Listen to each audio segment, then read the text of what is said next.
இனிய தமிழ் மக்களே, உங்களிடம் கடந்த 70-80 ஆண்டுகளில் ஒரு 60 ஆண்டுகள் பல்வேறு விஷயங்களை பகிர்ந்திருக்கிறேன். சில விஷயங்களை பகிர்வது கஷ்டமாக ஏன்னா இன்னும் அவர் நினைவில் நிற்கிறதுக்கு எனக்கு கஷ்டமாக இருக்கு. அவருக்கு எனக்கு நான் ஊரில் இருக்கும்போது அவருடைய ரசிகன். இவரை தேடி சென்னைக்கு வந்தேன், அவருடைய நண்பராகிட்டு அத்தகைய பொறுப்பு எனக்கு இருக்கு. அவருக்கு எனக்கு ஒரு ஐயோ மாயாச்சார் பார், நீ போயிட்டீன்னா நான் போயிட்டேன்னா நீ அப்படின்னுவார். அது கஷ்டம். நான் சிலோனுக்கு ஏதோ போயிட்டேன். போகிறதுக்கு முன்னாடி இவரை பார்த்துட்டு போயிடணும்னு புஷ்பா கொஞ்சம் ஒரு சிலருக்கு தண்ணி கொஞ்சம் ஊற்றுங்க,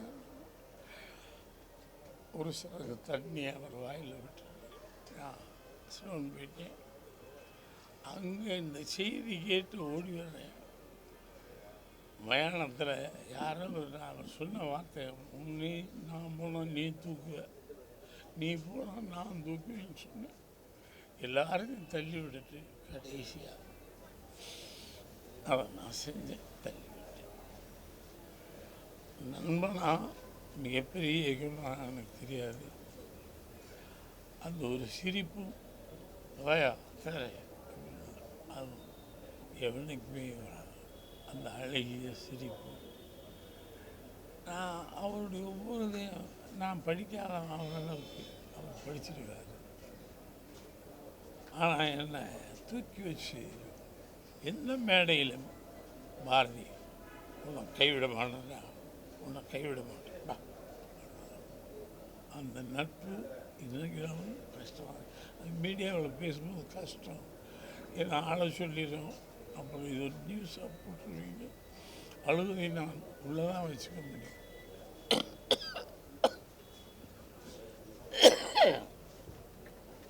மிகப்பெரிய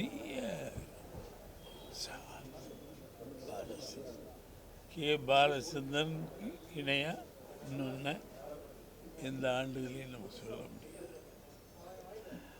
அந்த பேரை கேட்டோடனே தமிழ் திரையுலகம் விழுந்து நிற்கிற மாதிரி. பாலச்சந்திரன் பல்ல கடிச்சிக்கிட்டு நேரத்தை கடிச்சிக்கிட்டு ஒரு சிரிப்பார் மயா.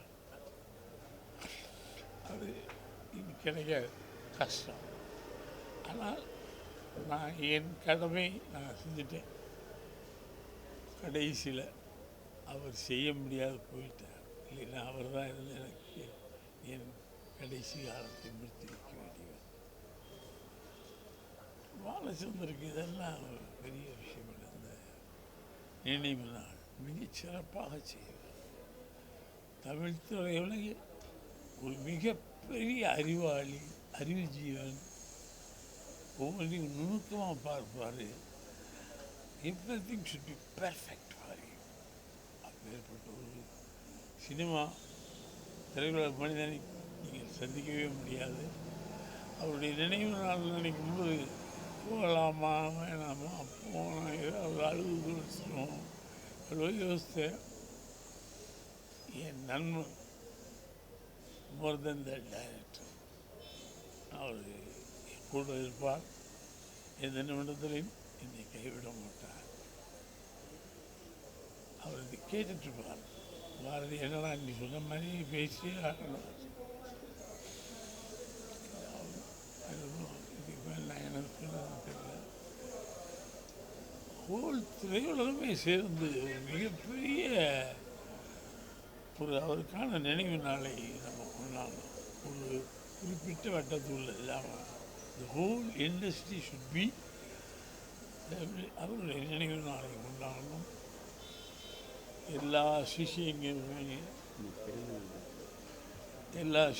இருக்காங்க. அவருக்கு நிறையா சிஷியங்க. ஆனால் பயப்படுவாங்க. கையை கட்டி அதை பல்ல கழிச்சு ஒன்று இருக்கும்போது பயப்படுவாங்க. ஏன்னா அவ்வளோ பயப்படுவாங்க. ஒன்று இருக்கிற மாதிரி நான் கிண்டல் பண்ணுவேன். ஓ நீ வந்து நின்று பாரியாடணும். அதே மாதிரி நானும் போய் போன வரைக்கும் நல்லா இருந்து போனோன்னு கையை கட்டி ஒரு அற்புதமானவன். அவருடைய பிறந்த நாள் தமிழ்த்துறையும் எத்தனை ஆண்டு காலாலும் இனி எத்தனை ஜென்மங்கள் வந்தாலும் ஒரே ஒரு மனிதனை மறக்க முடியாது. மறக்க முடியாத ஆள்தான் பாரதி. சுத்தமானவர், தெளிவானவர். அது சொல்ல முடியாது. தெருவில் அப்படி ஒரு ஆளை பார்க்கவே முடியாது. அவர் என்னை கைப்பிடிச்சுக்குவார். டேய் துறை வா, உன்னை எப்படி நான் கைவிடுவோம். நிறைய கஷ்டம். அந்த நினைவு நாளை நான் நிறையா ஓரளவுக்கு இருக்கும். மிகப்பெரிய அளவில் அந்த நினைவு நாளை கொண்டாடணும். The whole industry, the chamber, council, everybody should be அவருக்கு செய்த மரியாதை அற்புதமாக செய்யணும். எங்கள் மேலே கஷ்டம் நான் பேசுறது எனக்கு ஒரு மாதிரி இருக்குது. ஏன்னா நானும் விவசாயி பேசு இப்போ இருந்திருந்தாருன்னா அவரெல்லாம் நல்லா இருந்தேன். நான் எனக்கு இது மாதிரி ஆகிருந்தா மிரட்டிடுற சுற்றிட்டு கொண்டிருக்கலாம். என்ன மிரட்டிடுற வாத்தியார் மாதிரி சட்டாமல்லி, மிகப்பெரிய சட்டாமல்லி, மிகப்பெரிய வாத்தியார். எங்களுக்கெல்லாம் ரொம்ப ஆசை. அவரை பார்க்கறதுக்கு இந்த ஊருக்கு வந்தேன். பாலச்சந்திர நீர்க்குமிழின்னு ஒரு படம் பார்த்து பார்க்க வந்து அவருக்கு ரொம்ப நட்பாயிட்டேன். அதுக்கப்புறம் நாங்கள் 2 பேரும் ஒரு நாள் அழிச்சாச்சு. இல்லை எந்த ஃபங்க்ஷனாக இருக்குங்களா முதல் என்ன கூடுவார், அதுக்கப்புறமா கூட்டுவோம். அவருக்கு என்ன சொல்கிறதுக்கு தெரியல.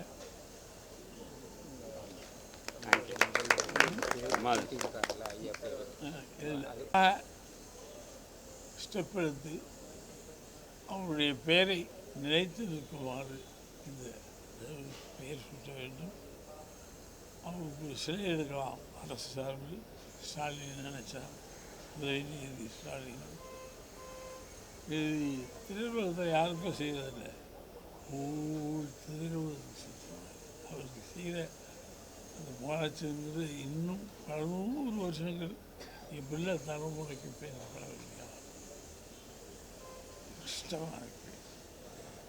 வார்த்தைகள் வரமாட்டேங்க. சில நேரம் வார்த்தைகள் வசப்படுறது. என்ன என் பக்கத்தில் உட்காந்துருப்பாரு, இதே இருப்பார்.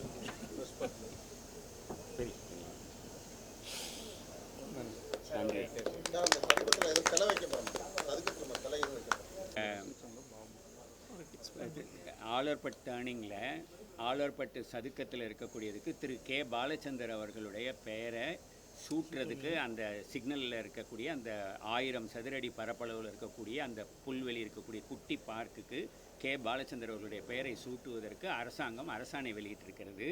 அதற்கு நன்றி தெரிவிக்கும் விதமாக இந்த பிறந்த நாளை நம்ம எல்லோரும் இப்போ ரொம்ப சந்தோஷமாக முதல்வர் அவர்களுக்கும் மேயர் அவர்களுக்கும் அப்புறம் அதுக்கு காரணமான எம்எல்ஏலேருந்து வேலு எம்எல்ஏ பூச்சி முருகன் எல்லாருக்கும் நம்ம வந்து தேங்க் பண்ணி கூடவே ஒரு குட்டி கோரிக்கையும் ஐயா பாரதி ராஜா அவர்களுடைய தலைமையில் வைக்கிறோம். அந்த சதுக்கத்திலேயே நம்ம வந்து ஒரு பாலச்சந்திர அவர்களுடைய திருவுருவச் சிலையை அவருடைய சிலையையும் அங்கே வைக்கிறதுங்கிறது இன்னும் சிறப்பாக இருக்கும். இதுதான் முதல்வர் அவர்களுக்கும் நம்ம அரசுக்கும் நம்ம வைக்கிற கோரிக்கை இந்த பிறந்த நாளை முன்னிட்டு.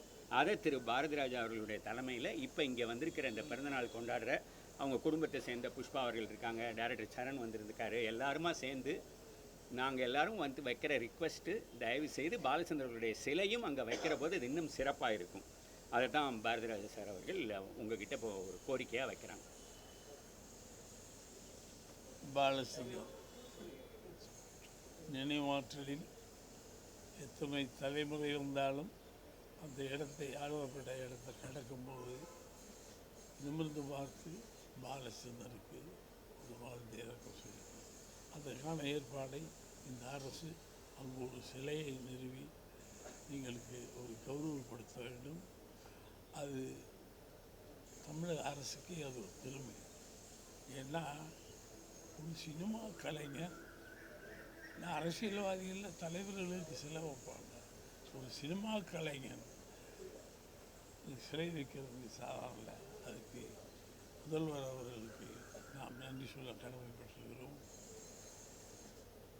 அதை கடக்கும்போது ஒவ்வொருத்தரும் பாலச்சந்திரனை நினைவு கூற வேண்டும். அதற்கான ஏற்பாடுகளை இந்த அரசு செய்ய வேண்டும். நாங்கள் கெஞ்சி கேட்டுக்கொண்டிருக்கிறோம். இப்போ இந்த ஒரு நிமிஷம், இப்போ வந்து இந்த விஷயத்தை முன்னெடுத்தது வந்து பாலச்சந்தர்கள் ரசிகர் சங்கம். இப்போ அதோட செயலாளர் பாபு இருக்கார். இப்போ இந்த நாங்கள் எல்லோரும் பாலச்சந்தர் ரசிகர்னா யார்? அவங்க பொண்ணாக இருக்கலாம், ஆனால் அவங்க முதல்ல பாலச்சந்தர் ரசிகர். கந்தசாமி சார், பாரதி ராஜா சார் தான் தலைவர் நிஜமாக பாலச்சந்தர் ரசிகருக்கு. கரெக்டாக சார்?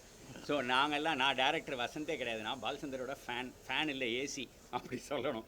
அவ்வளவு அவர் மேலே ஒரு விருப்பமும் காதலும் கொண்ட ஒவ்வொரு இயக்குனரும், மணிரத்னம் அவர்களாக இருக்கட்டும், அது வந்து இப்போ எந்த டேரக்டர் நீங்கள் சொன்னாலும், மகேந்திரன் சார்லேருந்து பாலுமேந்திரா சார்லேருந்து அத்தனை பேருமே நாங்கள் ஃபேனுன்னு சொன்ன ஒரு தமிழ் சினிமாவின் ஒரு முகம் அப்படின்னா அது கே பாலச்சந்தர் அவர்கள் தான். அவருக்கு ஒரு இந்த சதுக்கத்துக்கு கொடுத்ததற்கு மிகச்சிறந்த நன்றியை தெரிவித்து ஒரு சிலையையும் வைப்பதற்கு அனுமதியை நாங்கள் வந்து இப்போ அரசுக்கிட்ட கேட்க போகிறோம். கேட்க போகிறதை இந்த பிறந்த நாளை முன்னிட்டு ரொம்ப மகிழ்ச்சியாக நாங்கள் வந்து இங்கே உங்ககிட்ட தெரிவிக்கிறோம். பாரதிராஜா சார் அவர்கள் தலைமையில். என்னை பற்றி அண்ணன் முன்னால் ஒரு வார்த்தை சொல்கிறேன். 16 வயது நிலை ஃபஸ்ட் காப்பி ரெடி ஆகும்போது இங்கே இருக்கிற தேனாம்பேட்டை இளமின் காலனியில் வந்து பார்க்கும்போது அண்ணன் கூட நான் தான் கூட இருந்தேன். அவருக்கு வீடு எடுத்து கொடுத்து எங்கள் அப்பா அம்மாலாம் சொல்லி இவருக்கு முழுக்க நான் அப்போல்லாம் மனோஜெல்லாம் குட்டி பையன். அதுக்கப்புறம் அவர் கூட இருந்து எல்லாம் பண்ணியிருக்கும் போது நான் கேமரா அசிஸ்டண்ட்டாக ஃபோக்கஸ் அசிஸ்டண்ட்டாக போகும்போது சிகப்பு ரோஜாக்களில் கமலுடைய ஃப்ளாஷ்பேக்குக்கு என்னை நடிக்க கூப்பிட்டாரு. அப்போ அக்கா வேணான்னாங்க. காதல் ஓவியம் படத்துக்கு மைசூரில் நான் ஃபோக்கஸ் அசிஸ்டண்ட்டாக போயிருந்தேன். அப்போது பிரேக்கில் எனக்கே தெரியாமல் டைரக்டர் சொல்லி என் சட்டையெல்லாம் கிழித்து இதெல்லாம் போட்டு என்னை வந்து ஹீரோ வந்து கண்ணு தெரியாது ராதாவை தூக்கிட்டு போனோம். கஞ்சா சாமியாருங்களா அதில் மணிவண்ணன் நான் தனபாலெலாம் ஆக்ட் பண்ண வச்சு எனக்கு ரொம்ப பெருமை. இயக்குனர் சிகரம் படங்கள்லேயும் டைரக்டர் என்னை வந்து 4-5 படத்தில் நடிக்க வச்சுருக்காரு. உனக்காக எழுதின சீனுன்னு அண்ணன் இந்த மாதிரி சொல்லி எனக்கு அந்த படத்தில் ஒரு முழு கேரக்டரை கொடுத்தாரு. அதில் தான் இந்த மூக்கு ராதாவும் மணிவண்ணன்னு அடித்து உடச்சி ரத்தம் வரும்போது அப்படியே மாரில் அணைச்சி யார்கிட்டையும் போய் சொல்லாதுன்னு சொன்னார்.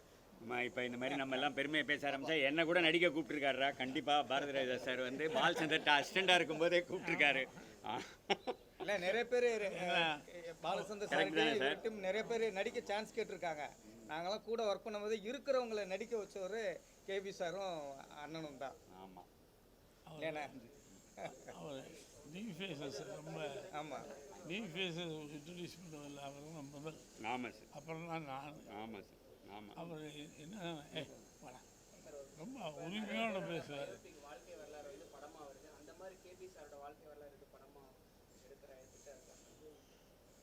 கேபி சாரோட வாழ்க்கை வரலாறு படமாக எடுக்கிற திட்டம் இருக்கான்னு கேட்குறாங்க. கண்டிப்பாக அது வந்து ஒரு எல்லாருக்கும் கண்டிப்பாக அது விஷயமா நாங்கள் வசந்த் சார் புஷ்பா மேடம் எல்லாம் கலந்து பேசி கண்டிப்பாக ஒரு மிகச்சிறந்த படமாக அது வரணும். பாலச்சந்தர் அவர்களுடைய வாழ்க்கை வரலாறு திரைப்படமாக விரைவில் நிச்சயம் வரும். அதுக்கான ஒரு நல்ல முடிவு வரும். இளையராஜாவுக்கு எப்படி வருதோ அது மாதிரி ஏன்னா இளையராஜாவுக்கு ஒரு படம் இருக்கிறான் இளையராஜா, பாலச்சந்திரன் அவ்வளோதான்.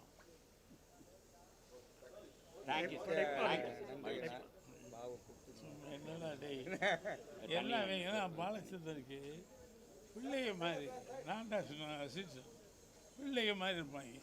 வீட்டுக்கு போய் கையை கட்டி நின்று அவருக்கு என்ன பண்ணணுன்னு நம்மகிட்ட எப்போல்லாம் இஷ்டமாக வருவாங்க. 10 மணிக்கு 11 மணிக்கு வாப்பான்ட்டு.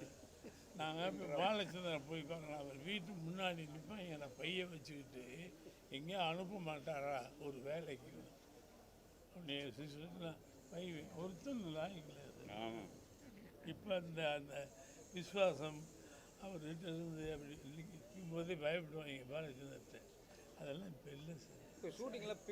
அந்த சிலையின் பக்கத்தில் இந்த சதுக்கத்துக்கான போர்டையும் நாங்கள் வைக்க வேணுங்கிறது எங்களுடைய ஆசை.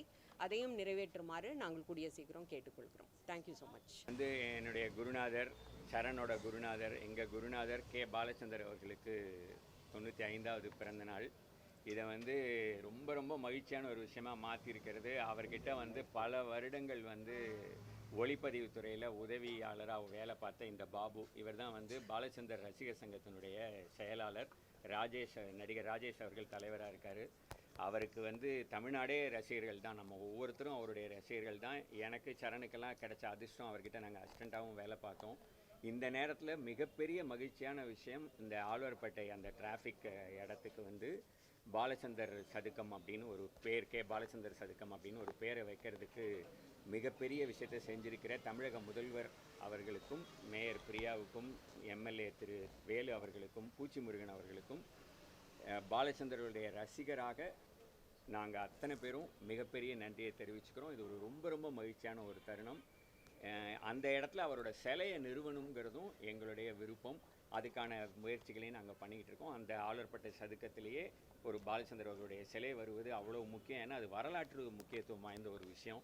பல ஜெனரேஷன்ஸ்க்கு பல டைரக்டர்கள் உருவாவதற்கு காரணமாக இருந்தவர். பாரதி ராஜா சார்லேருந்து மணிரத்னம் சார்லேருந்து அத்தனை பேரும் நாங்கள் டைரக்டர் ஆகிறதுக்கே பாலச்சந்தர் தான் காரணம்னு சொன்ன கமலஹாசன் அவர்களையும் ரஜினிகாந்த் அவர்களையும் உருவாக்கிய பாலச்சந்தருடைய சிலை அந்த ஆழ்வார்பேட்டை சதுக்கத்தில் இருக்கிறதுங்கிறது ரொம்ப முக்கியம்னு நாங்கள் எல்லாரும் அவரோட ரசிகர்களாக விரும்புகிறோம். கலைஞர் அவர்களுக்கும் பாலச்சந்தர் அவர்களுக்கும் இருந்த நட்புங்கிறது ஊர் அறிந்தது, இந்த தமிழ்நாடு அறிந்தது. அதே மாதிரி அவ்வளோ ஒரு பிரமாதமான ஒரு நட்பு முதல்வர் அவர்களுக்கும் கேபி சாரோட உண்டு. ஸோ விரைவில் அவருடைய சிலை அந்த இடத்தில் வரும். அதற்குமான மகிழ்ச்சியான செய்தியை நாங்கள் அடுத்த ஆண்டுக்குள் உங்களோடு பகிர்வோம் என்கிற நம்பிக்கையில் இப்போது இந்த நடந்த விஷயங்களுக்கு என்னுடைய நன்றியையும் மகிழ்ச்சியையும் தெரிவிச்சுக்கிறேன்.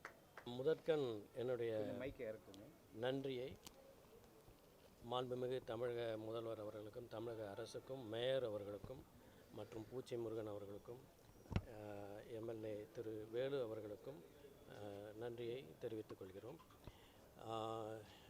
என்ன பேசணுமோ அது எல்லாமே வசந்த் சார் பேசிட்டாங்க, புஷ்பா மேடம் பேசிட்டாங்க. எனக்கு ஒரு நெகிழ்ச்சியான விஷயம் என்னென்னா, காவேரி மருத்துவமனையில் தான் வந்து இயக்குனர் சிகரம் அவரது ஆத்மா பிரிந்தது. அந்த இடத்துக்கு எதிரிலேயே இந்த சதுக்கம் வர்றதுங்கிறது வந்து ரொம்ப ஒரு நெகிழ்ச்சியான விஷயமாக நான் வந்து பார்க்குறேன். அனைவருக்கும் நன்றி. கிட்டத்தட்ட அவர் வந்து ஒரு கலைஞர் தோன்றலே சொல்லலாம். சொல்லுங்க வேறு சார். இப்போ பாலச்சந்தர் சாருக்கு பெருமை சேர்க்குறதுல இப்போ அவருக்கு ஒரு இது மாதிரி ட்ரிபியூட் மாதிரி பண்ணுறாங்க. இது உங்க எப்போ சார் சிஎம்? அது வந்து முழுக்க தமிழக முதல்வர் தளபதி அவர்கள் தான் சேரும். இவங்க வந்து ஒரு அசோசியேஷன் மூலிமா இவங்க வசந்த் சார், பாபு, அப்புறம் நம்ம நடிகர் ராஜேஷ் சார் எல்லாம் வந்து சிஎம்ஐ பார்க்கணுன்னாங்க. சிஎம்ஐ பார்த்தாங்க. அதில் அந்த அப்ளிகேஷன்ஸில் super star Rajinikanth sir, Kamal sir உடைய மனுக்கள்லாம் அதில் இருந்தது. பரிந்துரை அவங்கெல்லாம் எழுதி கேட்டிருந்தாங்க, அவருக்கு இருந்த இடத்துல ஒரு நினைவு பேர் வைக்கணும் அப்படின்னு. அதே மாதிரி ஒரு ஜியோ இஷ்யூ பண்ணியிருக்காங்க. ஆமாம், எப்போ கோரிக்கை வச்சாங்க? கோரிக்கை ஒரு ஒரு ஒரு ஒரு 6 மாதம் முன்னாடி வச்சுருப்பாங்க. அந்த ஜியோ ஆல்ரெடி கார்பரேஷன் அப்ரூவ் ஆகிடுது ஏற்கனவே. திருப்பி இப்போ ஜியோவாக அது இஷ்யூவாக இருக்குது. திருப்பி இந்த ஜியோவை இவங்க அசோசியேஷன் மூலிமா போய் கார்பரேஷன் கமிஷனரை பார்த்து அதை இம்ப்ளிமெண்ட் பண்ணுவாங்க. இந்த சதுக்கம் எப்போ சார் எப்போ அந்த பணிகள் துவங்கும்? அது வெரி சூன். ஜியோ போட்டாச்சுல, அது போட்ட பிறகு அதில் என்ன இருக்குது. ஓகே.